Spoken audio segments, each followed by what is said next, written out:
Quand vous entendez également les propos qu'elle avait tenus sur la jeune Mila, le contexte à nouveau de la jeune Mila dont vous êtes l'avocat, elle est menacée, je cite, qu'on lui fasse une Samuel Paty, de nouveau menacée de mort sur Internet. D'abord, comment va-t-elle et comment pouvez-vous la protéger ? Moi, je protège ceux qu'elle défend. Je fais tout ce que je peux pour dire à quel point cette jeune fille est dans son droit et ce qu'elle vit est absolument insupportable. Ça fait 8 mois que ça dure, on en est à 50 000 menaces de mort. Là, ce qui est en débat, c'est pas ce qu'elle dit, c'est pas ce qu'elle dit elle. Ça a été estimé parfaitement licite par le procureur de la République de la Vienne. Je le rappelle, elle n'a pas franchi les limites de la loi et du droit. Elle ne fait elle aussi qu'exercer son droit. Depuis des mois, elle voit des milliers de menaces. Elle ne répond pas.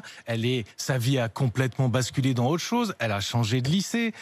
Vous l'avez dit, elle est bunkérisée. Elle ne vit plus normalement. Sa famille a été bousculée. Elle a 17 ans. Elle avait 16 ans à l'époque. Elle en a 17. Elle vit sous protection. Elle répond à rien.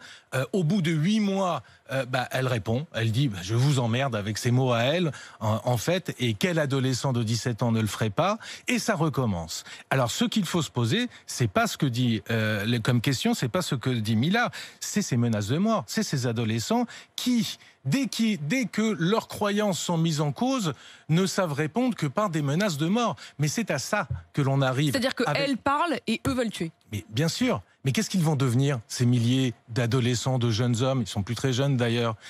Comment ils vont vivre avec cette idée qu'ils ont menacé de mort? Qu'est-ce qu'ils vont devenir? Est-ce que ce nombre de personnes sera condamné? Est-ce que un par un, chacun va être condamné? Non, bien sûr que non. Il y en a trop. Mais enfin, je tiens quand même à dire que certains ont été condamnés et dorment en prison aujourd'hui. C'est ça que vous risquez quand vous menacez de mort.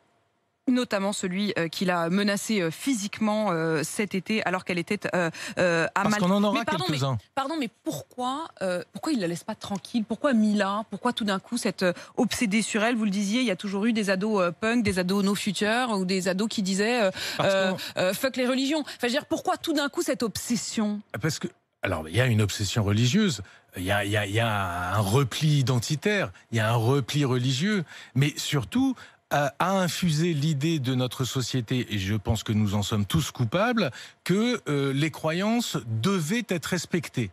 Pas d'offense. C'est une idée fausse, c'est une idée moyenâgeuse, c'est une idée obscurantiste. C'est l'idée du rejet de l'autre quand il pense différemment. C'est l'idée du rejet du débat, du contradictoire.